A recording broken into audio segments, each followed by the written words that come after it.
Xalqaro kechirim tashkiloti Xitoy doiralari tomonidan 2017-yili tutqun qilingan va 2019-yili 15 yillik qamoq jazosiga hukm qilingan professor Eminjon Saidning shartsiz qo'yib berilishi uchun harakatga o'tdi.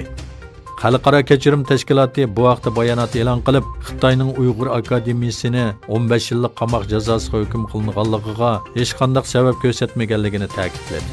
Professor Eminjon Saidning qo'yib berilishi uchun qanot yaydirilgan harakat doirasida Xitoy davlat raisi Shi Jinpingga bir parcha maktub yo'llangan bo'lib, maktubda Eminjon Saidning jinoyatiga doir xalqaro jamiyat e'tirof qiladigan dalil yoki odil bir sud bo'lmaganligi uchun uning darhol shartsiz qo'yib berilishi talab qilingan.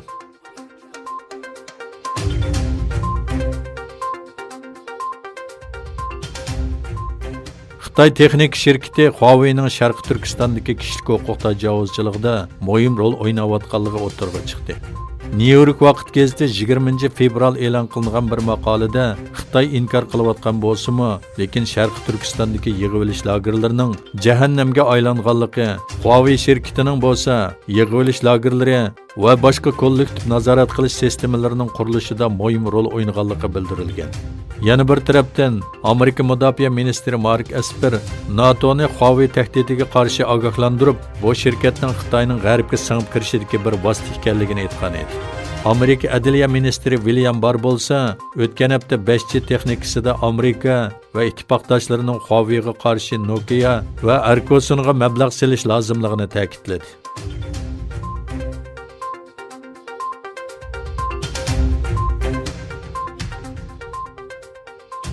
Sharqi Turkistonda tunji qatim bir Uyg'urda Wuhan virusi bayqaldi. Bundan burun Sharqi Turkistonda faqat Xitoylarda bu virus ko'rilgan edi.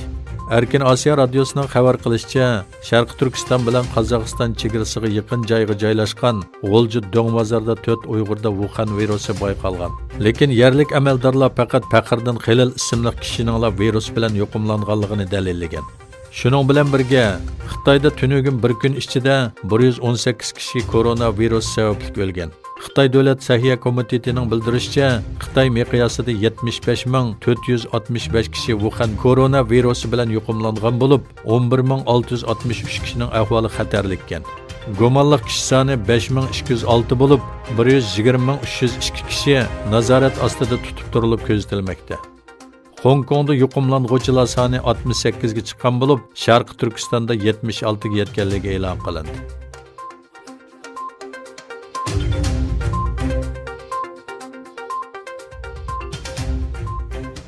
Germaniya bosh ministri Merkel va Fransiya prezidenti Macron Rossiya prezidenti Putin bilan telefonda ko'rishganda Idlibdagi to'qinishlarni darhol to'xtatishga chaqiriq qildi.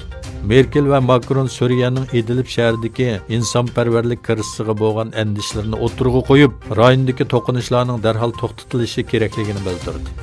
Ular yana Putin va Erdo'g'an bilan Idlibdagi siyosiy hal qilish yo'li haqida muzokara olib berishga tayyor ekanligini bildirdi. Bundan burun Turkiya Davlat Mudofaa ministrligi Idlibdagi Turkiya askarlariga qilingan bir havo hujumida 2 askarning o'lib, 5 askarning yaralanganligini e'lon qilgan edi. Turkiya taraf e'lon qilgan bayonotda Idlibdagi o'xshash bo'lmagan manbalardan erishgan uchurlarga asoslanganda Suriya armiyasining 50 dan ortiq odami, 5 tanka, 2 harbiy avtomobil, 1 bronevik va 1 avtobusi vayron qilindi deyildi.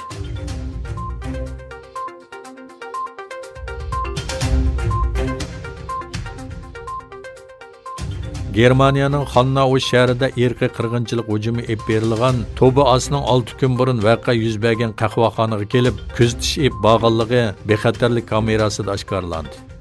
Germaniyaning Xannau shahrida oldingi kuni 2 qahvaxonaga qilingan qurolli hujum orasida turklarmi bo'lgan 9 kishi hayotidan ayrilgan edi. Alayda qism saqchilarining harakatida hujum elib borgan 43 yoshli Tobias va 72 yoshli onasining uyida jasad topilgan edi.